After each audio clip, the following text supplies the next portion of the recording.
Atos capítulo 9, nós vamos ler do verso 1 ao verso de número 9. Na verdade, nós poderíamos ler até o verso 30, porque trata-se de uma biografia da história e da vida de Paulo. Na verdade, esse é um dos textos da Bíblia muito interessante. E quando você lê esse texto aqui, do verso 1 ao verso 9, a gente tem alguns períodos da vida de Saulo que tornou-se Paulo. São períodos totalmente distintos, são momentos totalmente distintos, totalmente diferentes um do outro. E aqui em Atos capítulo 9, versículo 1, diz assim: Saulo, respirando ainda ameaças e morte contra os discípulos do Senhor, dirigiu-se ao sumo sacerdote e lhe pediu cartas para as sinagogas de Damasco, a fim de que, caso achasse alguns que eram do caminho, assim homens como mulheres, os levasse presos para Jerusalém. Seguindo ele estrada fora, ao aproximar-se de Damasco, subitamente uma luz do céu brilhou ao seu redor, e caindo por terra, ouviu uma voz que lhe dizia: Saulo, Saulo, por que me persegues? Ele perguntou: quem és tu, Senhor? E a resposta foi: eu sou Jesus, a quem tu persegues. Mas levanta-te e entra na cidade, onde te dirão o que te convém fazer. Os seus companheiros de viagem pararam emudecidos, ouvindo a voz, não vendo contudo ninguém.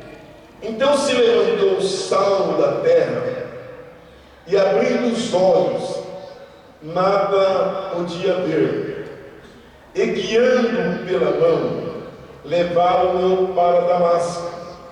Esteve 3 dias sem ver, durante os quais nada comeu e nem bebeu. Amém? Eu vou pedir que você deixe a sua Bíblia aberta. Obrigado. Se você quiser sentar um minutinho só, eu esqueci de você, viu? Mas foi assim, de propósito.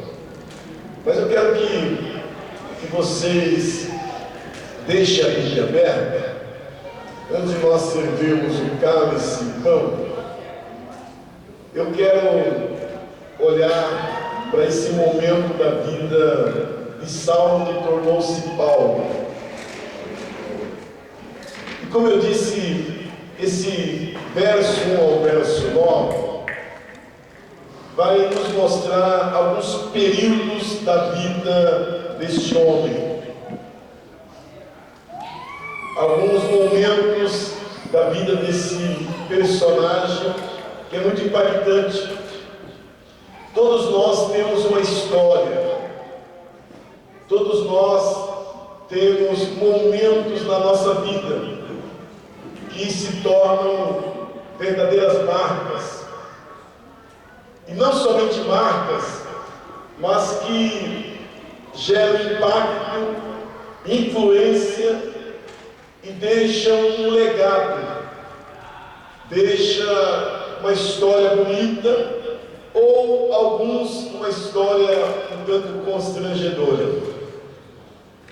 O texto no qual nós lemos é um texto que fala da conversão de Paulo, desse homem que converteu.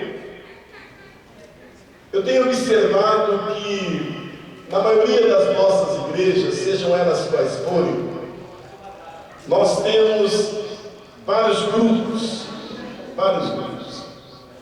Nós temos pessoas que elas são simpatizantes. Eu não vou entrar em detalhes, e o tempo não vai me ajudar a definir de maneira detalhada os grupos que nós temos hoje nas mais diversas igrejas.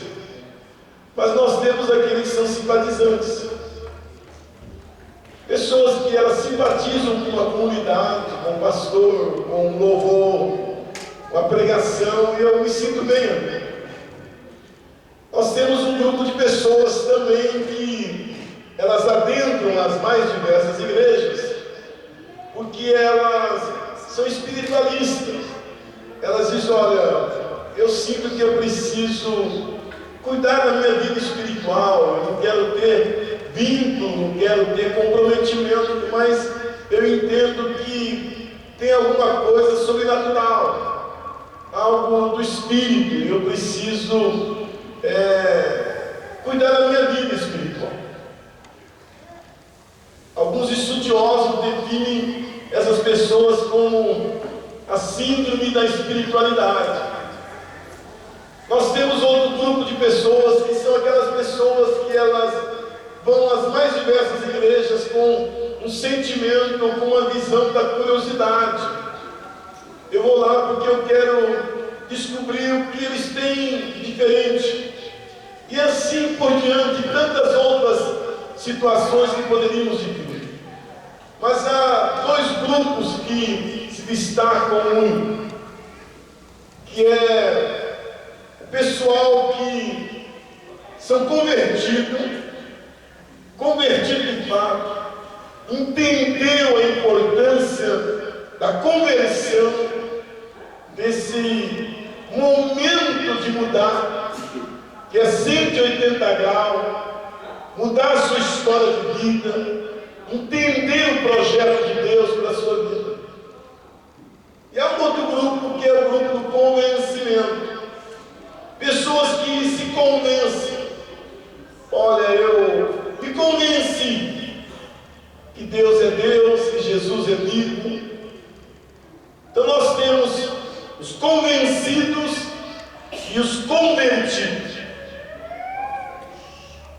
É uma linha muito tênue. A princípio parece tão similar, mas não é. Há pessoas que são convencidas e há os convertidos. Tem a ver com aquilo que Jesus disse, que é o trigo e o joio. Caminham paralelamente. Mas eu não somente me convenci, eu me convenci que a Bíblia é verdade, que a Bíblia é o livro de Deus, que a Bíblia é a palavra de Deus. Eu me convenci que Jesus realmente veio, nasceu, trouxe um divisor na história, ele morreu, ele ressuscitou, ele está vivo, eu estou convencido. Tem alguma coisa que rege a história. Esse convencimento.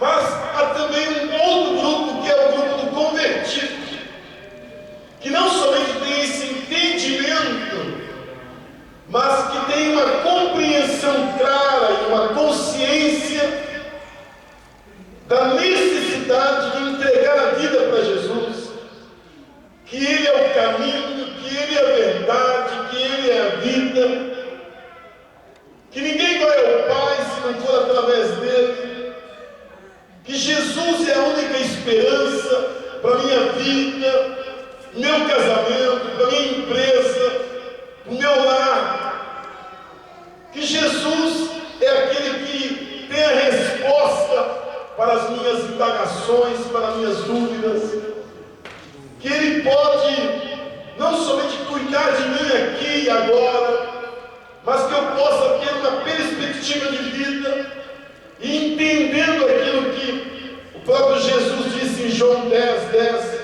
o ladrão ele veio para roubar, matar e destruir. É uma tipologia. Quando Jesus disse um ladrão, ele fala do diabo. O diabo, ele veio para roubar, ele veio para matar, ele veio para destruir. Mas Jesus veio para dar vida e vida com abundância. Então nós temos dois grupos que se destacam de maneira muito clara dentro das mais diversas igrejas. Vocês estão comigo, senhor? Eu citei alguns e poderia citar tantos outros aqui, que são os idealistas, os pensadores, pessoas que elas têm uma visão do cristianismo, da pessoa de Jesus, de maneira filosófica, idealista, pragmática, mas ele é muito mais do que isso. Ele é o Salvador do mundo. Ele veio para libertar pessoas, ele veio para restaurar famílias. Jesus veio para fazer uma metamorfose, ele é a única esperança. E especialmente, deixa eu abrir um parênteses aqui. Eu estava ontem lá no jantar, conversando com dois casais, e eu estava dizendo para eles, e um deles é político, eu estava dizendo para eles, esse momento em que o nosso país está vivendo, nós precisamos muito, mas muito da graça de Deus. Nós tivemos essa semana todo aquele cenário que vocês viram, aquela peça teatral maravilhosa que nós vimos. É constrangedor, constrangedor. Mas a Bíblia diz que uma nação é uma nação muito feliz quando Deus é o Senhor. Amém? É isso que o salmista diz. Feliz é a nação cujo Deus é o Senhor. Então a nossa oração é que Deus venha a ser o Senhor desta nação. Então nós temos aquelas pessoas que são convencidas e aqueles que são convertidos. E esse texto que nós acabamos de ler, nós temos aqui de maneira muito clara alguns períodos da vida de Saulo que tornou-se Paulo. Nós temos um momento que é um momento antes da sua conversão. Antes da sua conversão. Repita comigo, antes da sua conversão. O que é que nós temos aqui nesse texto? Nós temos também uma ação de Deus na conversão. Repita comigo, a ação de Deus na conversão. Diga mais uma vez, ação de Deus na conversão. O que é que nós temos aqui nesse texto? Nós temos um impacto da conversão. Que impacto é esse? O que é que gerou? O que é que gera na conversão? E nós temos os benefícios ou os resultados da conversão. Aliás, nós temos outros argumentos aqui da conversão. Conversão não é tão simples. Não é tão simples. Não é alguém que torcia para o Santos, agora vai torcer para o Corinthians. E aí a gente não torce para o Corinthians.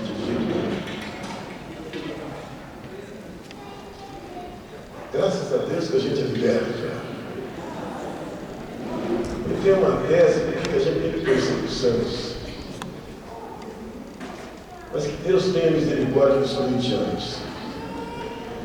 Então, na verdade, essa mudança de interior, ela não é tão simples, mas é a graça de Deus, amém? Então nós temos, em primeiro lugar, e aí eu preciso correr, porque já são quase 10h30, nós vamos servir cedo, daqui a pouco todo mundo também vai o pastor fala demais, e eu preciso ir embora, e não vai dar tempo. Mas eu vou voltar a esse tema, porque a questão desse texto é de uma riqueza tremenda, porque tem antes da conversão, nós temos o quê? Nós temos a ação de Deus na conversão, nós temos o impacto da conversão e nós temos os benefícios que a conversão gera. Vocês estão comigo, senhor? Diga comigo, antes da conversão. Então, antes da conversão, está ali, verso 1, 12, 13, 14, 21. Tem todo um histórico deste homem que não era convertido.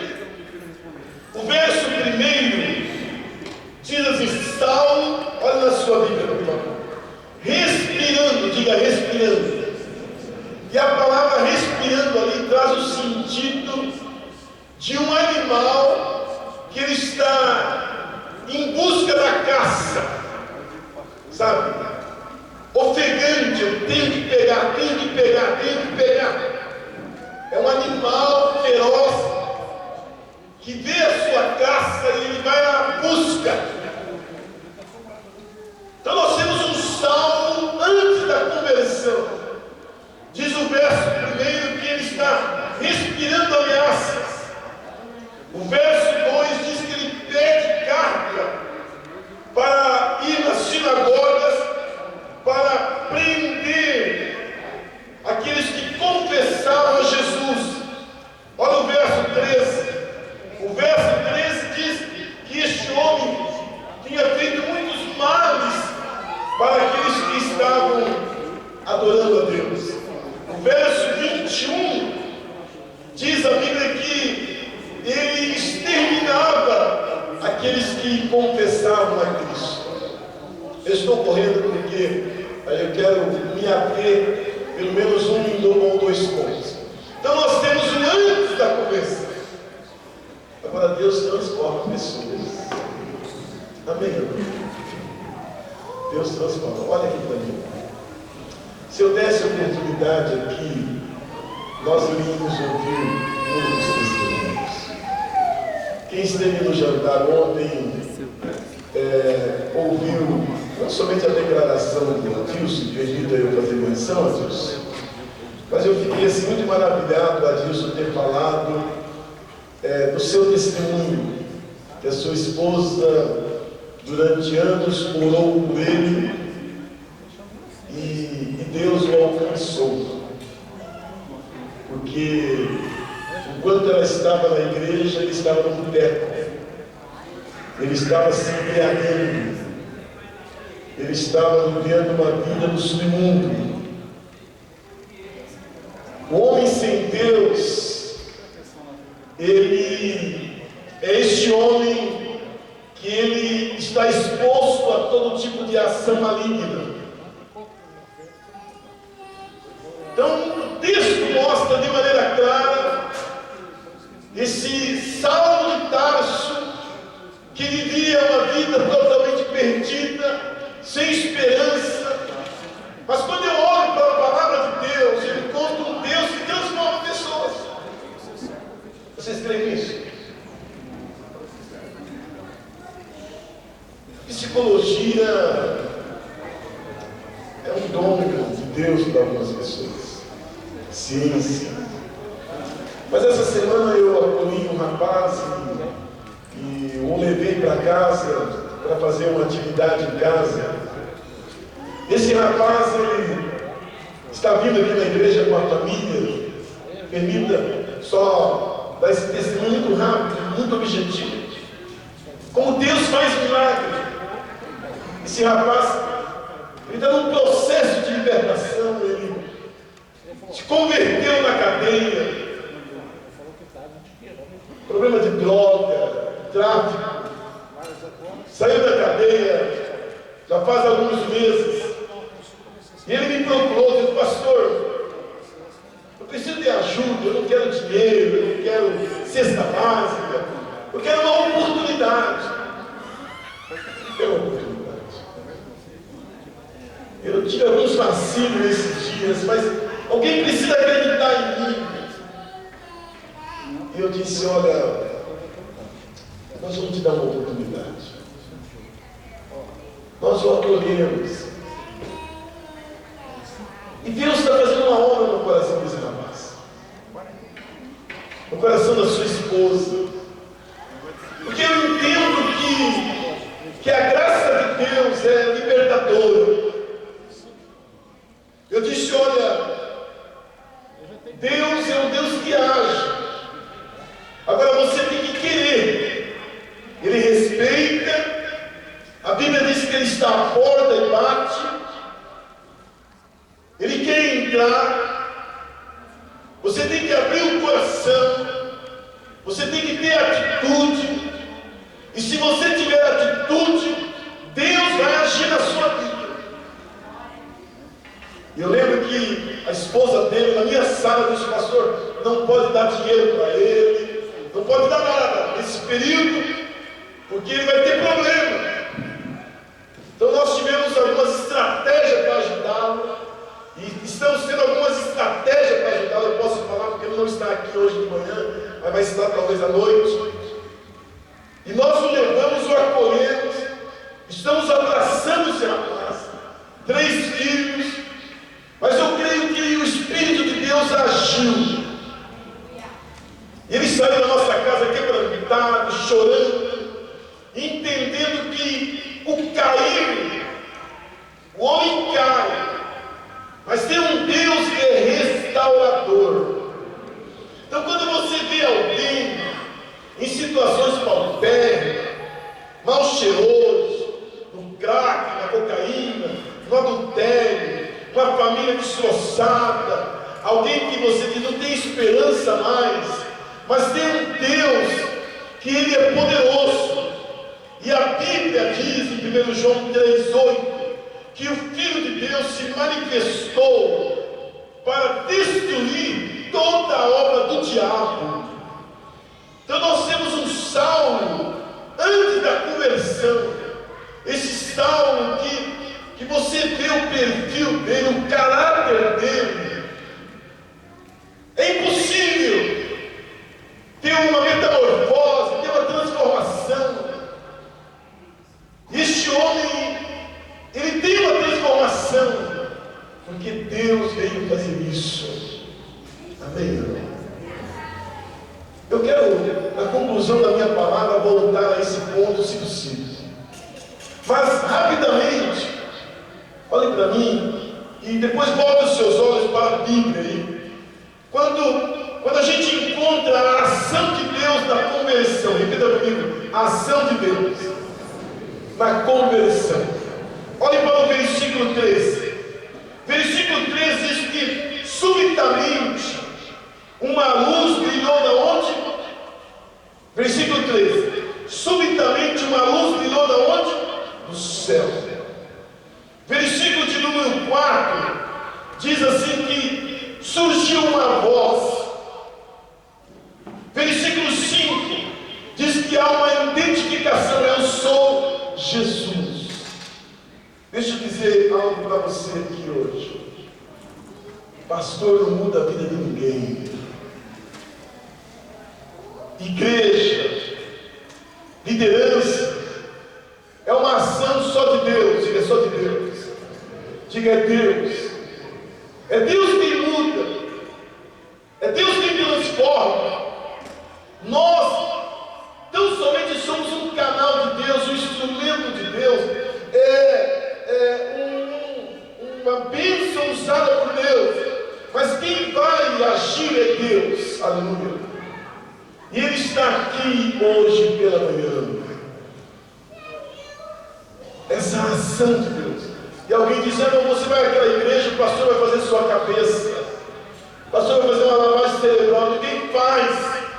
Não resta dúvida que existem algumas coisas que são persuasivas, alguns lugares que as pessoas, elas são manipuladas, mas a gente encontra o verdadeiro evangelho, é Deus agindo de maneira sobrenatural. Esse homem está indo na estrada de Damasco, uma luz surge, ele ouve uma voz, há uma identificação: eu sou Jesus a quem tu persegues.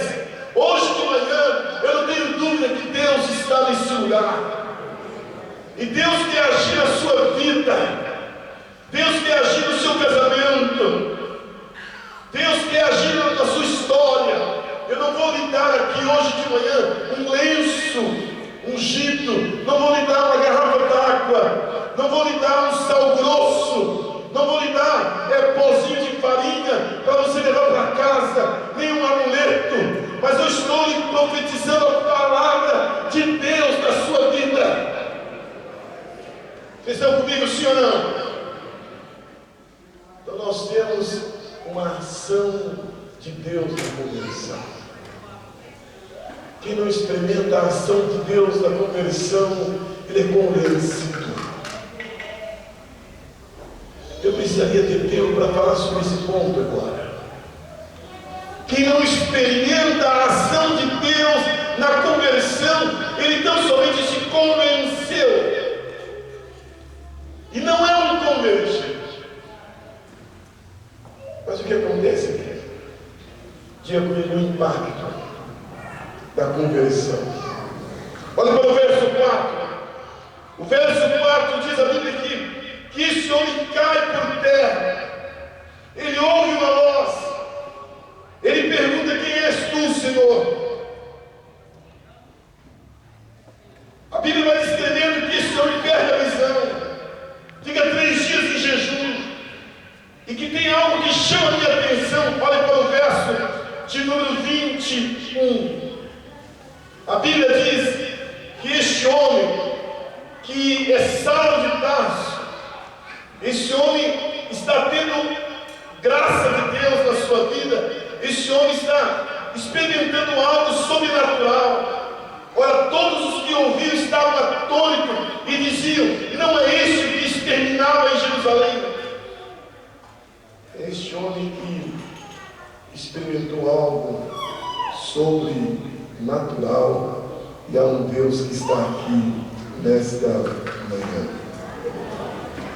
O verso diz que esse homem, que antes ele estava com desejo maligno de perseguir, agora ele está orando, ele está falando com Deus que responde oração. Diga o impacto da conversão. Faça assim com as suas mãos. Ei, olhe para mim. Vou citar aqui algumas frases. Sabe qual é o impacto da conversão? É alguém que estava no comando, mas agora o comando não é mais dele, o comando é de Deus. É alguém que tomava as suas próprias decisões, mas agora as decisões vêm de Deus. O impacto da conversão é uma ruptura. O impacto da conversão é uma mudança de estratégia de vida. O impacto da conversão é alguém que está seguindo por um caminho, e esse caminho vai levar à morte, mas há um Deus que interrompe e diz: eu tenho um outro caminho para você, que é o caminho da vida. É um stop. O impacto da conversão é alguém que tem estratégias malignas, pensamentos dos mais demoníacos, e essa pessoa torna-se dócil, essa pessoa passa por uma mudança radical.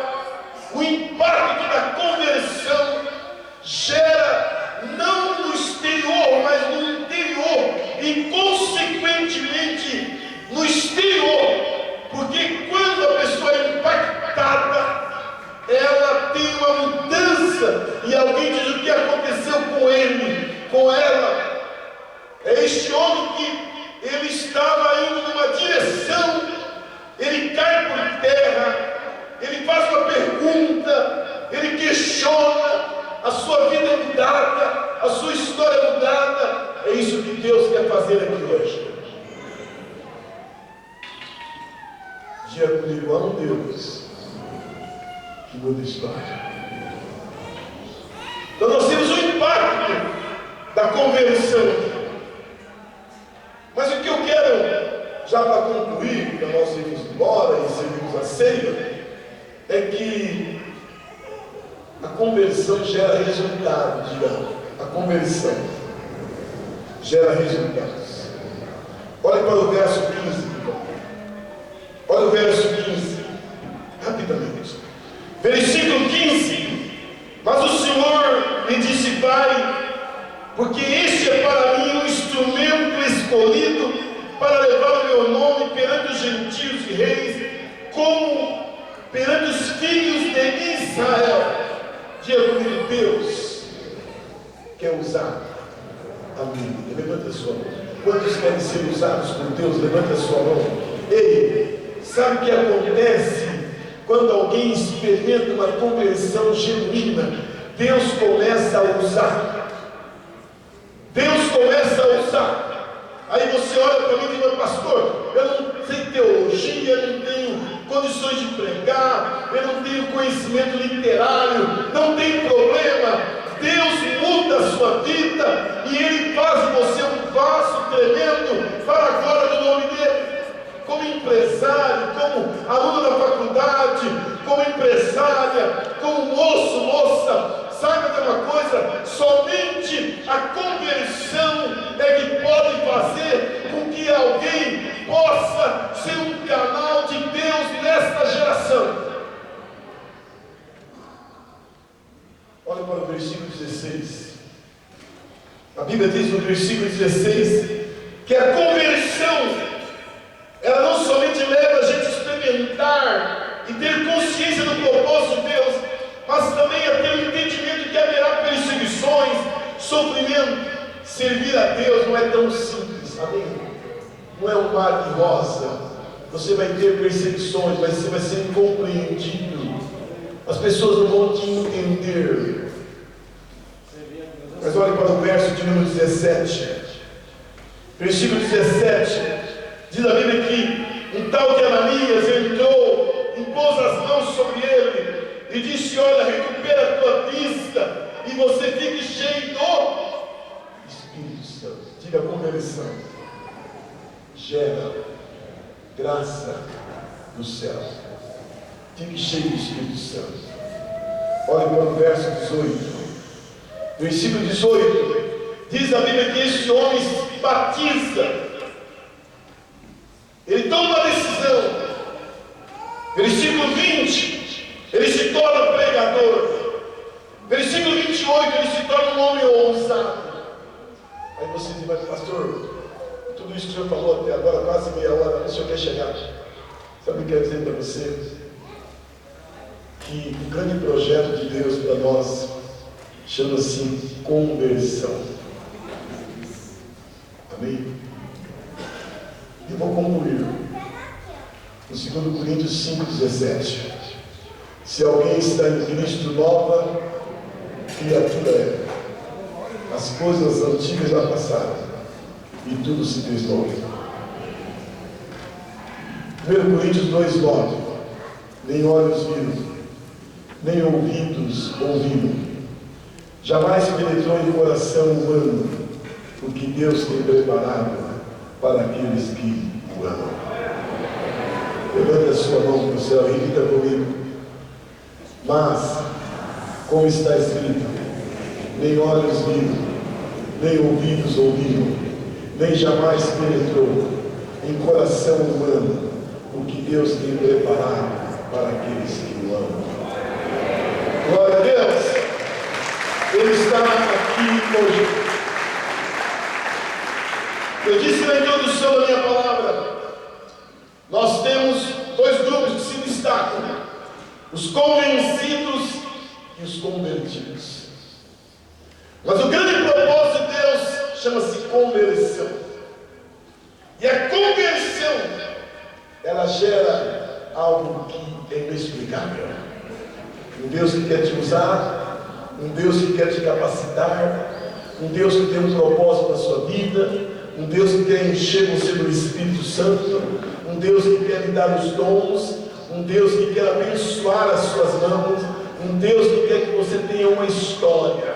Então vale a pena Então nós temos alguns fatos tão distintos da vida de Saulo, que tornou-se Paulo. E a nossa oração aqui hoje, e especialmente nesta manhã de ceia, ao pegarmos o cálice, ao pegarmos o pão, não é tão somente o pão e o cálice, mas a entendermos que quase há 2000 anos atrás, lá em Jerusalém, numa cruz, numa sepultura, alguém deu a vida por mim e por você, para que nós pudéssemos experimentar a verdadeira vida. Por isso que seguir Jesus não é religião, seguir Jesus não é um idealismo, seguir Jesus não é algo tão simples. Seguir Jesus é muito mais do que você possa pensar. É uma história, é uma mudança, é algo do céu, é algo divino, e dizer: vale a pena servir. Amém, irmão? Os homens não podem fazer isso, só Jesus. Ele está aqui. Que Deus abençoe a sua vida. Que os salmos que estão aqui se transformem em Paulo. E que os Paulos que estão aqui entendam que você está aqui para fazer a diferença.